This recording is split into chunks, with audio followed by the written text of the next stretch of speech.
Full disclosure, the voice you are listening to now is artificially generated, brought to you by satisphonic.com. See the link in the description for more details.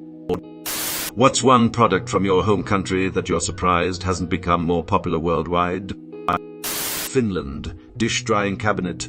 Came here to search for this. I'm a Finn living in the UK, and yes, while it's lovely to look into my garden while doing the dishes, it's annoying to only be able to do a small amount at a time, and then leave them to dry on the narrow counter where my cat can knock over the whole dinner set. In the cabinet they would dry safely, cause who has time to hand-dry dishes in this economy? Kinda not a product, but bottle recycling machine, a reverse vending machine. LOL. Basically, when you buy a drink in a bottle can, you pay a little pawn fee, like 20 cents. And when you later go put the empty bottle can in the machine, you get the fee back. We usually collect the bottles until there's like 6 bags, and then go cash out like 16 at once. It's pretty neat. It encourages recycling. This is how they look like. I'm glad to read from comments. It's a thing in so many more countries. More info. Cans and bottles have different fees. You insert the bottle skins one by one, bottom first. The machine has to read a certain symbol on the packaging, otherwise it won't go in. There is usually a worker on the other side making sure it doesn't overfill. They are fairly clean, and there is usually a sink in the room. In the last few years, there have been newer machines where you can just dump your entire bag into the machine and it does the whole sorting on its own. And to those who are interested, I am from Estonia. We have this in the US, but only 10 states, and each one differs on exactly what you can return, house for how much. It was even a plot of Seinfeld. Kramer used Newman's mail truck to drive to Michigan, which has the highest return rate, 10 scan or bottle. Hilarity ensued because you can't get tents for a container not purchased in Michigan. There's a rather well-known criminal case going on right now where an enormous operation was, allegedly, gathering aluminum cans in multiple states and transporting them to California to take advantage of a state-funded recycling program. The problem was that California's program was funded by taxing the sale of the aluminum can beverages, so bringing a can from another state would take more money out of the system than was going in. They pocketed $7.06 million from California by, allegedly, turning in 178 tons of cans from other states. Case is pending, so everything is alleged for now.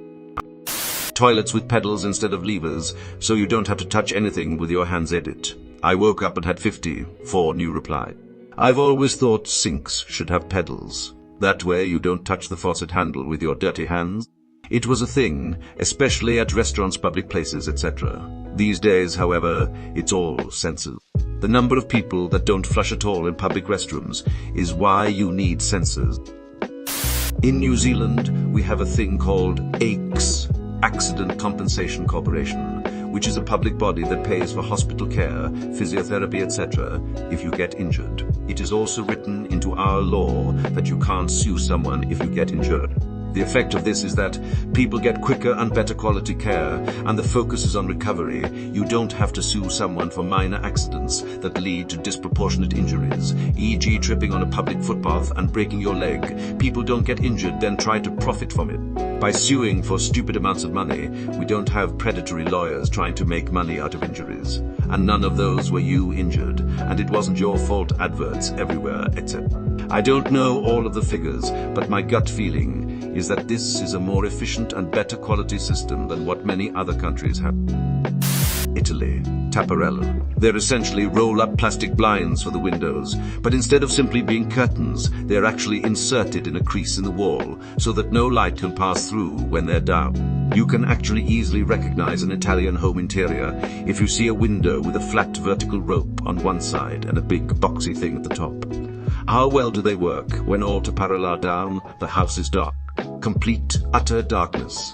The sun could be shining right against the window, and you wouldn't know. When you wake up, it's like waking up in a void of nothingness. No sign of life, nothing outside your wall. It makes for quality sleeping, that's for sure. Other perks include privacy for when you undress and safety against strong winds. Edit.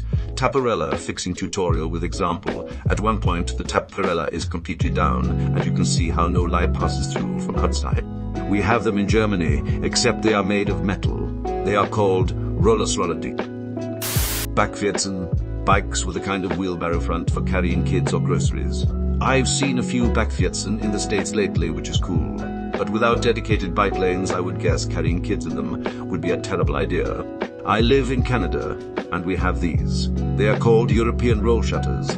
We had them installed probably 40 years ago because we had large windows on the second level of our home, and we get 100-gram wines regularly. As an American who lived in France for a year in college, I am really surprised that late-night European-style kebab joints aren't really a thing that has taken off yet here. I suspect Big Taco is keeping them down. Seriously though, taco joints fill that role in Texas, and I suspect in California and elsewhere in the Southwest. Chicken salt and dim sim. I'm American, but I ordered some chicken salt from Amazon in a whim, and now it's a pantry staple. I love it on popcorn. What is this chicken salt that you speak of? It's basically chicken bouillon cubes, ground up. Add it on roast potatoes or wedges or chips. We have it on potato chips mostly. Lemon, lime and bitters. Tall glass. Add ice. Drizzle Angostura bitters around the inside of the glass. Add a shot of lime cordial, then fill with Sprite 7-Up. Fantastic non-alcoholic drink. There's a tiny bit of alcoholic drink. There's a tiny bit of alcohol there. It's basically chicken bouillon cubes, ground up. Add it on roast potatoes or wedges or chips. We have it on potato chips mostly. Tablet from Scotland. It's like fudge, but more, so much more. My mother used to make fudge often throughout my life. When she died, her recipe died with her, as it was nothing like fudge or had anywhere else. Saw a cooking show a few months ago featuring Scotland, and they showed tablet. That's what my mum used to make. I didn't get a chance to make it yet though. Not my home country, but heated vending machines from Japan. Bidet. I cannot believe they are not more popular in the US. They can be very inexpensive, and it was a quality of life type chain. Got a bidet during the pandemic. I was incapacitated from some surgeries, and the doctor suggested I get one to help better clean myself. I am never turning back. Not only do I have the cleanest hole on the entire block, but I can't remember the last time I bought toilet paper. I just use a few squares to dry off, and a roll lasts forever. It did not substantially impact my city wear-a-bill either. If I have to make a poopy somewhere else, I feel grossed out now and will rinse out when I get home. Love me a bidet. We love our bidets, but I seriously do not understand how people can dry off with just a couple pieces of toilet paper. Do you mostly air dry first? I've installed one in every bathroom in the house. Makes going at work seem punitive. But I gotta ask about the logistics. Like, am I scrubbing my asshole with my bare hand? How strong is the jet stream? Is soap involved? How do I dry my ass? Will water drip down into my trousers if I stand up after? There's no bidet seat like on a toilet. Do I sit on it like a toilet or just squat? Everyone keeps talking about how good a bidet is, but not once has anyone ever actually explained how one works. All I see is a sink at shin level that's somehow supposed to clean my arm. Cadbury Flake and Aero chocolate bars, preferably in mint. There are some Cadbury products in the US, but they're made with inferior chocolate and the flake has never been a thing. Aero is made by Nestle, which has plenty of presence in the US, and for a few years they were distributed by Hershey, a US company. But I gotta ask about the logistics. Like, am I scrubbing my asshole with my bare hand? How strong is the jet stream? Is soap involved? How do I dry my ass? Will water drip down into my trousers if I stand up after? There's no bidet seat like on a toilet. Do I sit on it like a toilet or just squat? Everyone keeps talking about how good a bidet is, but not once has anyone ever actually explained how one works. All I see is a sink at shin level that's somehow supposed to clean my arm. For the US, biscuits and gravy. Every single person I have introduced to it fell in love. For whatever reason, I found British people go absolutely bonkers for it. One co-worker in London Skyped with my wife so she could walk him through the gravy. Edit. Yes, Americans mean something very different by biscuits and gravy. Also, no, they are not scones. Buttermilk biscuits are much softer and richer. I found no exact counterpart in Europe, sort of between a scone and a croissant. American biscuits, not to be confused with English biscuits, which are cookies. I don't think I've seen the American-style biscuits anywhere outside the US. Even in places that try to do a full global breakfast buffet, large business hotels, for example, with American, European, Asian, and other local choices, the American biscuit never makes the cut. Pancakes and belly bacon maybe, but no biscuits. As for British biscuits, every time I work in London, I end up bringing home half a suitcase of them for my family. Just got back from England. America needs halloumi fries. I agree with you. Biscuits gravy is delicious. However, it does look like dog vomit. If you don't know what it is, looks alone are not going to entice you to try it. Palais chocolat, Denmark, thin sheets of dark or milk chocolate to eat on your breakfast bun over a thick layer of butter. Tartiflette and raclette nights. Cream cheese. I visited a very nice newer all-inclusive in Central America. They had bagels but no cream cheese. I inquired if they had some, and everyone in the kitchen had never heard of it. As I ate breakfast, a manager found me at my table and started asking questions about it.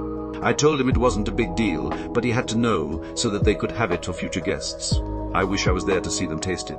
Pro tip, cream cheese is just called Philadelphia in most Latin American countries. Sauce. Lived in Latin America for 3 years. Still amazed that Maya's friends don't regularly use electric tea kettles. My friend was tickled pink that I sent her one for Christmas. These have become very popular in the US in the last 5 years, emo. Root beer and peanut butter. There was an episode of Great British Bake Off where Paul Hollywood said something like peanut butter and berries. What an odd combination of flavors. And that's how I learned that BB's eye is an American thing. Poutine. Hearty. Peanut butter should be universally liked, especially when covered in chocolate, but it's repulsive to people who don't grow up eating it. I don't get it. The next. Walk into a hospital, get fixed and leave without worrying about paying. I've nothing more to say.